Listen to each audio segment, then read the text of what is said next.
waxaa maalintii shalay ahayd magaalada Hamburg ee dalka Jarmalka lagu maxkamadeeyay 10 wiil oo Soomaali ah oo lagu eedeynayo fal Budhcad badeednimo wiilashaasi ayaa waxay ku xidhnaayeen dalkani Jarmalka muddo gaaraysa 70 habeen wiilashan ayaa xadhigooda waxaa loo sabaynayaa kadib inay afduubteen markab lagu magacaabi jiray Taiwan oo laga lahaa dalkani Jarmalka oo ahaa nooca xamuulka qaada meesha ay maxkamaddu ka dhacaysay oo aan loo ogolayn inay gudaha u galaan saxaafadda Soomaalidu ayaa kadib markii uu kulankaasi dhammaaday maxkamadaynta ahi waxaa nooga warbixisay Marili sidii ay maxkamaddu They have all been caught by Dutch Marines on a cargo ship called Taipan in April 2010 that was at that time under German flag. They are accused of piratery. Yesterday, after 70 days of trial that is going on since 1.5 years, the prosecutor asked to keep the men for 7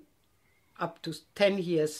6 months in prison, and the younger ones from 4 to 5 years and 6 months in prison. Next will be the closing addresses of the defense lawyers. The verdict is expected. Marili ayaa sidoo kale waxaan wax ka weydiiyay bal inay magacowdo tobanka wiil ee Soomaalida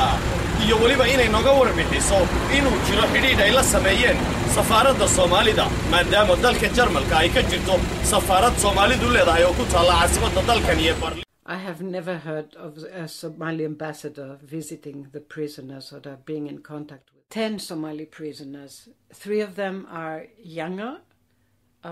2 younger than 18 years old, but German age determination experts decided that they are older, not taking care about the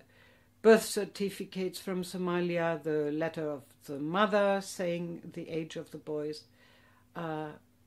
The court is believing only the German experts, and they made them older so that they can keep them in prison, because if they would be under 18, they couldn't have kept them in prison. tobanka wiil ee Soomaalida ee ku xiran magaalada Hamburg ee dalka Jarmalka ayaa ka hor intii aan la keenin halkani waxaa hore loo soo maariyay dalalka Denmark iyo Holland kuwaasi oo ku qanciyay dalka Jarmalka in halkani lagu maxkamadeeyo mara weydiiyay wiilasha Soomaalida cidda u doodaysa waxa Marili ay sheegtay inay jiraan 20 looyar oo midkiiba uu leeyahay 2 looyar Marili waxay ka tirsan tahay ururdooda dadka daadooda ay ka yartahay 18 iyo weliba dadka laga tirada badan yahay sidaas oo ay tahayna waxay haatan u doodayaan 3 wiil oo Soomaali oo daadooda ay ka yartahay 18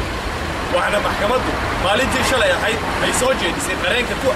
ka soo horjeeda wiilasha Soomaalida in lagu xukumo 7 ilaa 10 sano oo xadhiga iyo 6 bilood weliba halka wiilasha daadooda ay ka yartahay 18 sannadoodna uu soo jeediyay in lagu xukumo 4 sano iyo 4 ilaa 5 sano iyo 6 bilood oo xadhiga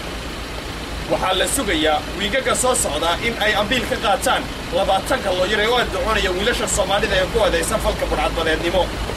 Mustaf Harun wararka on cable magaalada Hamburg